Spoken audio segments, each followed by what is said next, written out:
सारी स्त्रियों का हरण हो गया और गांडीवधारी अर्जुन कुछ नहीं कर सकता। मैं इस नगर में एक भी निर्धन व्यक्ति नहीं देखना चाहता। यदुकुल के विनाश के पीछे 2 श्राप। तब रुक्मणी और सत्यभामा ने उन्हें संभाला और उनके मुख से श्वेत वर्ण का सहस्त्र फनों वाला एक नाग निकलकर समुद्र में समा गया। सभी निधियों ने द्वारिका में इतनी धन वर्षा की, श्री कृष्ण और बलराम के शरीर को ढूंढकर उनका भी अंतिम संस्कार किया गया। इतनी सारी सुंदर स्त्रियों और धन को देखा तो उन्होंने उसे लूटने की योजना बनाई। द्वारिका पूरी तरह समुद्र में समा गई। द्वारका सिटी, द्वारका नगरी, Dwarka island, legendary lost city of Dwarka, a mythical city of Dwarka, Dwarkadhish मंदिर तक, द्वारिका नगरी में भगवान श्री कृष्ण की नगरी द्वारका। नमस्कार मित्रों, मैं नीलाभ एक बार फिर से धर्म संसार पर आप सभी का स्वागत करता हूँ। 4 धाम और 7 पुरियों में से एक द्वारिका। जिस प्रकार अयोध्या को श्री राम ने अपने चरणों से पावन किया, ठीक उसी प्रकार द्वारिका श्री कृष्ण की नगरी होने के कारण धन्य। हालांकि अयोध्या से उलट द्वारिका नगरी बहुत ही रहस्यमयी मानी जाती है। कहा जाता है कि हर कल्प में जब भी कृष्णावतार होता है, समुद्र द्वारिका नगरी की भूमि को प्रदान करने के लिए पीछे हटता है और उनके निर्वाण के साथ ही समुद्र वो भूमि वापस ले लेता है। यही कारण है कि आज भी द्वारिका जलमग्न है। आज इस वीडियो में हम श्री कृष्ण की नगरी द्वारिका के विषय में जानें। यह तो हम सभी जानते ही हैं कि द्वारिका नगरी का निर्माण करने की आवश्यकता क्यों पड़ी। संक्षेप में, जरासंध ने अपने जामाता कंस के वध का प्रतिशोध लेने के लिए मथुरा पर 17 बार आक्रमण किया और पराजित हुआ। फिर अंत में उसने अपनी सेना एकत्र कर 18वीं बार आक्रमण किया और ठीक उसी समय काल यवन भी अपनी विशाल सेना लेकर मथुरा पर चढ़ आया।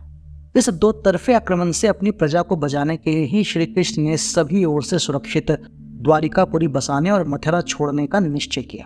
द्वारिका नगरी का बहुत अधिक वर्णन महाभारत में नहीं मिलता। महाभारत में कई स्थानों पर द्वारिका का नाम आता है और मौसल पर्व में उसके समुद्र में डूब जाने के विषय में भी लिखा गया है, किंतु वो वर्णन बहुत ही सतही है। विस्तार से द्वारिका के विषय में महाभारत में कुछ नहीं लिखा गया।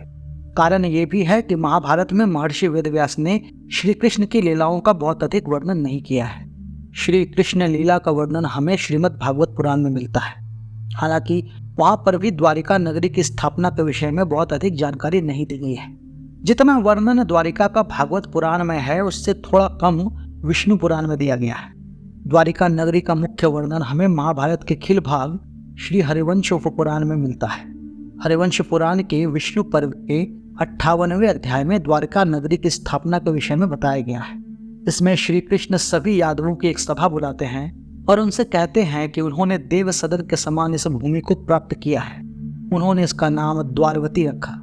श्री कृष्ण कहते हैं कि मैं इसे इस प्रकार बनवाऊंगा जैसे देवराज इंद्र की अमरावती है। जैसे चिन्ह, मंदिर, चौराहे, सड़कें और उत्तम अंतःपुर अमरावती में हैं, ठीक उसी प्रकार की नगरी बनाने की बात श्री कृष्ण कहते हैं। श्री कृष्ण आगे कहते हैं कि जैसे देवता अमरावती में आनंद भोगते हैं, उसी प्रकार उग्रसेन आदि आप लोग भी निश्चिंत हो इसी पुरी में आनंद पूर्वक निवास करें। घरों के शिलान्यास की सामग्रियां लाई जाए, चौराहों की कल्पना की जाए, सड़कों के लिए और राजमहल की ओर जाने के लिए जो मार्ग है उसके लिए भूमि का नाप लिया जाए। गृह निर्माण में जो भी श्रेष्ठ शिल्पी हों, उन्हें मजदूरों के साथ काम करने के लिए लगा दिया जाए। श्री कृष्ण के निर्देशानुसार सभी यादव पुरी निर्माण के लिए आवश्यक सामग्री का संग्रह करने में लग गए। फिर उन्होंने एक पवित्र दिन सूत्र अर्थात धागे से भूमि को नापना आरंभ किया। फिर वास्तु पूजा के बाद श्री कृष्ण ने वहां उपस्थित शिल्पियों से कहा कि हे शिल्पियों, तुम लोग हम यादवों के लिए एक सुंदर मंदिर का निर्माण करो जिसमें इष्ट देवता की उत्तम विधि से स्थापना की जाए। श्री कृष्ण की आज्ञा अनुसार दुर्ग निर्माण, नींव खोदना, भूमि शोधन और कांटों को साफ करके उचित रीति से विभिन्न दुर्गों और मंदिरों का निर्माण किया गया और उसमें भगवान ब्रह्मा और अन्य देवताओं के लिए स्थान बनाया गया। उन्होंने इस मंदिर में 4 द्वार बनाए जो वरुण, अग्नि, इंद्र एवं सिल ओखली इन 4 देवताओं को समर्पित थे।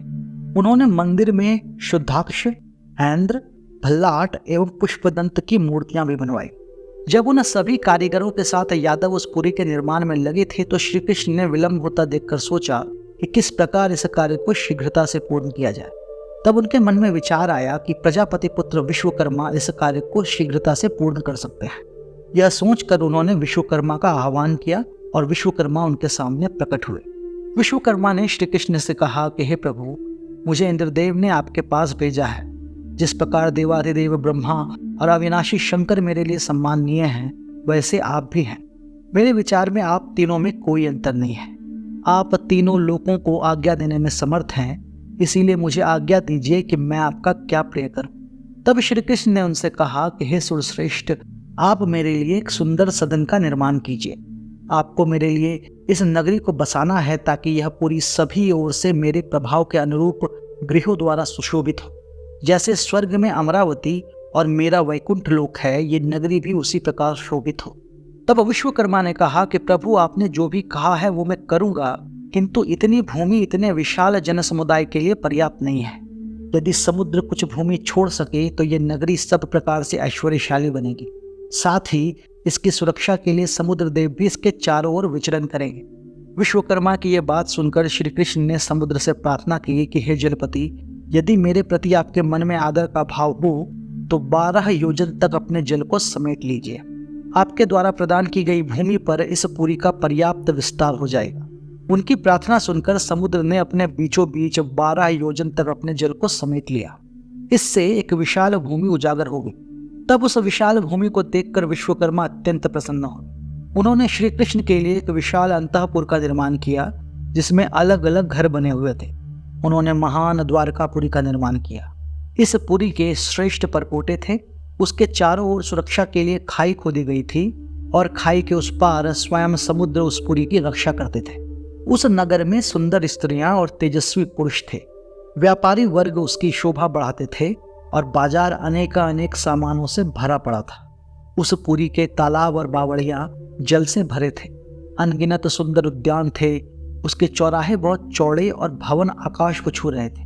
उस पुरी में सहस्त्रों गलियां थी। ऐसा लगता था कि आकाश में विचरने वाली नगरी पृथ्वी पर उतर आई हो। संपूर्ण रत्नों से भरी हुई वो नगरी पृथ्वी पर एक ही थी। यहाँ तक कि देवता भी उस नगरी को देखकर ईर्ष्या करने लगे। ऐसी अद्वितीय नगरी में श्री कृष्ण यादवों सहित निवास करने लगे। नगर बनने के बाद श्री कृष्ण ने विश्वकर्मा का बड़ा सम्मान किया और फिर वे वापस अपने लोक चले गए। फिर श्री कृष्ण ने सोचा कि यदि यहाँ प्रचुर मात्रा में धन हो तो बड़ा अच्छा हो। ये सोचकर उन्होंने कुबेर से संरक्षित निधियों में श्रेष्ठ शंख का आह्वान किया। तब शंख स्वयं द्वारिका में आए और श्री कृष्ण से पूछा कि उन्होंने क्यों उनका स्मरण किया। तब श्री कृष्ण ने कहा कि इस नगरी में हर व्यक्ति को धन से परिपूर्ण कर दो। मैं इस नगर में एक भी निर्धन व्यक्ति नहीं देखना चाहता। उनकी आज्ञा सुनकर शंख ने सभी निधियों को द्वारका में धन वर्षा करने को कहा। सभी निधियों ने द्वारिका में इतनी धन वर्षा की कि कोई निर्धन न रहा। इसके बाद श्री कृष्ण ने वायुदेव का आह्वान किया और उनके प्रकट होने पर उनसे कहा कि वे स्वर्ग जाकर देवराज इंद्र की आज्ञा से उनकी सुधर्मा नामक सभा को यहाँ ले आए। उन्होंने कहा कि मैं चाहता हूँ कि वही हमारी राजसभा हो और सहस्त्रों वीर यादव उसी सभा में बैठे। उनकी इच्छा जानकर वायुदेव स्वर्गलोक गए और देवराज इंद्र की आज्ञा से सुधर्मा सभा को लाकर द्वारिका के ठीक मध्य में स्थित कर दिया। इस प्रकार अपनी नगरी को एक स्त्री की भांति समस्त रत्नों से सुसज्जित कर श्री कृष्ण ने सभी नागरिकों के लिए मर्यादाएं बांधी। महाराज उग्रसेन को द्वारिका का राजा बनाया गया। काशी के विद्वान सांदीपनी मुनि को पुरोहित के पद पर आसीन किया गया।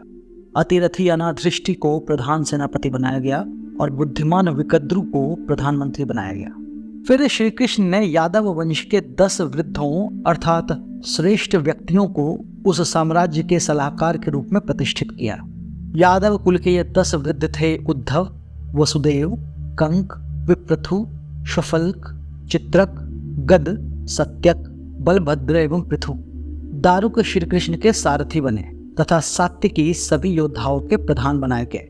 इस प्रकार श्री कृष्ण संपूर्ण राज्य की स्थापना कर उस अद्भुत द्वारिका में समस्त यादवों सहित रहने लगे। इस प्रकार द्वारिका का यह विस्तृत वर्णन हरिवंश पुराण में दिया गया है। विष्णु पुराण के 23वें अध्याय में भी पराशर जी द्वारा केवल इतना बताया गया है कि कायवन और जरासंध के दोहरे आक्रमण से बचने के लिए श्री कृष्ण ने एक ऐसी नगरी का निर्माण करने का निश्चय किया जो चारों ओर से सुरक्षित हो। ऐसी नगरी जहां यादवों को परास्त नहीं किया जा सकता। इसके लिए उन्होंने समुद्र से 12 योजन की भूमि मांगी और उस पर द्वारिका नगरी का निर्माण किया। विष्णु पुराण में द्वारिका नगरी के निर्माण के लिए विश्वकर्मा जी का कोई वर्णन नहीं है। भागवत पुराण के 10वें स्कंद में भी द्वारिका नगरी का थोड़ा वर्णन है। भागवत के अनुसार भी कालयवन और जरासंध के आक्रमण से बचने के लिए श्री कृष्ण ने समुद्र के बीच में एक दुर्गम दुर्ग बनवाया, जिसकी लंबाई और चौड़ाई 48 कोस थी। उसका निर्माण विश्वकर्मा ने किया था। बड़ी सड़कें और चौराहे थे, सुंदर उद्यान और उपवन थे, आकाश को छूते सोने के भवन थे और स्फटिक मणि से जड़े हुए दरवाजे थे। अन्न के भंडारण के लिए चांदी और पीतल के बड़े बड़े कोठरे बने हुए थे। उस नगरी में चारों वर्णों के लोग रहते थे और मध्य में महाराज उग्रसेन, वसुदेव, बलराम और श्री कृष्ण के विशाल भवन थे। उस नगर के लिए देवराज इंद्र ने पारिजात वृक्ष और सुधर्मा सभा को भेज दिया। सुधर्मा सभा ऐसी थी जिसके अंदर भूख, प्यास और मृत्यु प्रवेश नहीं कर सकती थी। वरुण देव ने अनेकों श्याम कर्ण अश्व भेजे जिनकी गति मन के समान थी। धनपति कुबेर ने अपनी 8 निधियां भेज दी और अन्य लोकपालों ने भी अपनी अपनी विभूतियां द्वारिका भेजी। फिर श्री कृष्ण की आज्ञा से योग माया ने सभी यादवों को मथुरा से द्वारिका भेज दिया। जैन ग्रंथ अंतकृत दशांग में भी द्वारिका नगरी का वर्णन आता है। इस ग्रंथ में इस नगरी का विस्तार 12 योजन लंबा और 9 योजन चौड़ा बताया गया है। इस ग्रंथ के अनुसार इसका निर्माण कुबेर ने किया था। यह पुरी स्वर्ण के कूटों से घिरी तथा इंद्र, नील, वैदुर्य और पद्मराग आदि मणियों से जड़ित थी। उसकी दीवारें स्फटिक से जड़ी हुई थी, जिस पर राजहंस, चक्रवाक, सारस, हाथी, घोड़े, मयूर, मृग, मगर आदि पशु पक्षियों के चित्र उकेरे गए थे। अंतकृत दशांग के अनुसार द्वारिका नगरी के ईशान कोण में रवैतक नामक एक पर्वत था। उस पर्वत पर नंदनवन नामक एक उद्यान था और उस उद्यान में सूर्यप्रिय नाम का एक यक्षातन था। उस उद्यान के चारों ओर वन था जहां अशोक नाम का एक श्रेष्ठ वृक्ष था। उस द्वारिका नगरी में 10 पूज्य पुरुष, जिसका वर्णन हम पहले ही कर चुके हैं, वो निवास करते थे। श्री कृष्ण और बलदेव के अतिरिक्त 5 प्रमुख महावीर, प्रद्युम्न के अंतर्गत 3.5 करोड़ कुमार, सांब के अंतर्गत 60,000 दुर्दांत वीर, महासेन के अंतर्गत 56,000 बलशाली सैनिक, वीरसेन के अंतर्गत 21,000 वीर योद्धा, उग्रसेन के अंतर्गत 16,000 प्रमुख राजा और रुक्मिणी के अंतर्गत 16,000 रानियां निवास करती थी। दुर्भाग्य से ऐसी महान ऐश्वर्यशाली द्वारिका और समस्त यदुकुल का अंत बहुत ही दुखद और दारुण था। यदुकुल के विनाश के पीछे 2 श्राप थे। गांधारी का श्री कृष्ण को दिया गया श्राप और महर्षि दुर्वासा का सांब को दिया गया श्राप। इस विषय में एक विस्तृत वीडियो पहले ही प्रकाशित हो चुका है, जिसका लिंक हम डिस्क्रिप्शन में डाल रहे हैं। आप चाहें तो उसे वहां जाकर देख सकते हैं। यदुकुल और द्वारिका के नाश का वर्णन हमें महाभारत के मौसल पर्व में मिलता है। इसके अनुसार जब श्राप से ग्रसित सारे यादव आपस में लड़कर मर गए और बाकियों का वध श्री कृष्ण और बलराम ने कर दिया, तब श्री कृष्ण ने अपने सारथी दारुक से कहा कि वो अविलंब हस्तिनापुर चला जाए और अर्जुन को यहाँ लेकर आए ताकि वो सभी स्त्रियों और बचे हुए वृद्धों को सुरक्षित लेकर जा सके। दारुक के चले जाने के बाद उन्होंने बभ्रू से कहा कि वे द्वारिका चले जाएं और स्त्रियों की रक्षा करें। जैसे ही बभ्रू द्वारिका की ओर बढ़े, श्राप के प्रभाव से एक विशाल मूसल उनके ऊपर गिरा और उनकी मृत्यु हो गई। तब श्री कृष्ण ने बलराम से कहा कि भैया आप मेरी यहीं प्रतीक्षा कीजिए, तब तक मैं स्त्रियों को कुटुंबियों के संरक्षण में छोड़कर आता हूँ। यह कहकर वह स्वयं द्वारिका पहुंचे और अपने पिता वसुदेव से कहा कि आप लोग सभी स्त्रियों की रक्षा कीजिए। थोड़े ही समय में अर्जुन यहाँ आ जाएंगे और सभी को सुरक्षित स्थान पर ले जाएंगे। मुझे भैया बलराम के पास जाना है क्योंकि हम दोनों के प्राण त्यागने का अवसर आ गया है। इस प्रकार अपनी रोती हुई पत्नियों को छोड़कर श्री कृष्ण बलराम जी के पास पहुंचे, जो ध्यान में थे। श्री कृष्ण के वहां पहुंचते ही उन्होंने अपने प्राण त्याग दिए और उनके मुख से श्वेत वर्ण का सहस्त्र फनों वाला एक नाग निकलकर समुद्र में समा गया। बलराम जी की मृत्यु से दुखी श्री कृष्ण उसी जगह लेट गए जहां उनके चरण को मृग की कस्तूरी समझकर जरा नामक एक शिकारी ने एक बाण चला दिया। उसी को निमित्त मानकर श्री कृष्ण ने भी अपने प्राण त्याग दिए। उधर जब अर्जुन को दारुक का संदेश मिला तो वे तत्काल उसके साथ द्वारिका पहुंचे। श्री कृष्ण की मृत्यु का समाचार सुनकर उन्हें अथाह दुख हुआ और वे मूर्छित हो गए। तब रुक्मिणी और सत्यभामा ने उन्हें संभाला और फिर अर्जुन ने सभी स्त्रियों को सांत्वना दी। फिर अर्जुन और यादवों ने सभी मृतकों का अंतिम संस्कार किया। श्री कृष्ण और बलराम के शरीर को ढूंढकर उनका भी अंतिम संस्कार किया गया। इसके बाद उन्होंने सभी यादवों को वहां से इंद्रप्रस्थ चलने को कहा। श्री कृष्ण के एकमात्र जीवित पौत्र वज्र को उन्होंने इंद्रप्रस्थ का सम्राट बनाने की घोषणा की। उन्होंने कहा कि आज से 7वें दिन हम यहाँ से प्रस्थान करेंगे। यह सुनकर सभी यादव और स्त्रियां चलने की तैयारी करने लगी। 7वें दिन वृद्धों और स्त्रियों का एक विशाल समुदाय इंद्रप्रस्थ को निकला और अर्जुन उसके पीछे पीछे रक्षा करते हुए चले। चूंकि श्री कृष्ण अब अपने लोग चले गए थे और उनका कोई संबंधी भी वहां नहीं रहा, समुद्र ने अपनी भूमि वापस लेना आरंभ किया। जैसे जैसे अर्जुन द्वारिका की भूमि को छोड़ते, समुद्र उसे अपने गर्त में ले लेता। इस प्रकार उस जन समुदाय और अर्जुन के द्वारिका से निकलते ही द्वारिका पूरी तरह समुद्र में समा गई। केवल वो भूमि जहां श्री कृष्ण ने पहले मंदिर का निर्माण कराया था वही शेष बची रही, क्योंकि वह भूमि समुद्र ने नहीं दी थी। वर्तमान में वही श्री द्वारिकाधीश का मंदिर है। चलते चलते उन्होंने पंचनद नगर में डेरा डाला। वहां कुछ अभीर डाकुओं के समुदाय ने इतनी सारी सुंदर स्त्रियों और धन को देखा तो उन्होंने उसे लूटने की योजना बनाई। उन्होंने चारों ओर से उस जन समुदाय पर आक्रमण किया और बचे हुए यादवों को मारने लगे और सुंदर स्त्रियों का हरण करने लगे। प्रभु की लीला से विवश महारथी अर्जुन उनकी रक्षा के लिए गांडीव पर प्रत्यंचा भी न चढ़ा सके। उनकी आंखों के सामने ही सभी अभीर अधिकतर स्त्रियों का हरण कर ले गए। बाकी स्त्रियां उनके अत्याचार और स्पर्श से बचने के लिए स्वयं उनके साथ चल दी। सारी स्त्रियों का हरण हो गया और गांडीवधारी अर्जुन कुछ नहीं कर सके। जैसे तैसे बची हुई स्त्रियों और वृद्धों को अर्जुन मार्ग में बसाते हुए वापस इंद्रप्रस्थ पहुंचे। वहां उन्होंने अंत में बची हुई स्त्रियों को इंद्रप्रस्थ में बसाया और फिर युधिष्ठिर ने वज्र को इंद्रप्रस्थ का राजा बना दिया। महर्षि वेदव्यास ने अर्जुन को बताया कि उनका बल श्री कृष्ण के कारण ही था। अब वे नहीं हैं, इसीलिए उनसे गांडीव भी न उठ सका। ये सुनकर युधिष्ठिर समझ गए कि उनके जाने का समय भी आ गया है और उन्होंने अपने भाइयों और द्रौपदी के साथ महाप्रस्थान की यात्रा की।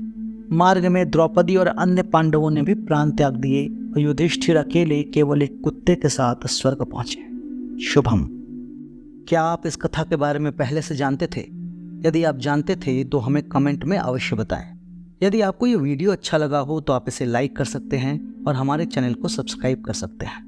इस विषय में एक लेख हमने पहले ही धर्मसंसार.com पर प्रकाशित कर रखा है, जिसका लिंक हम डिस्क्रिप्शन में दे रहे हैं। यदि आपकी इच्छा हो तो आप उसे वहां जाकर पढ़ सकते हैं।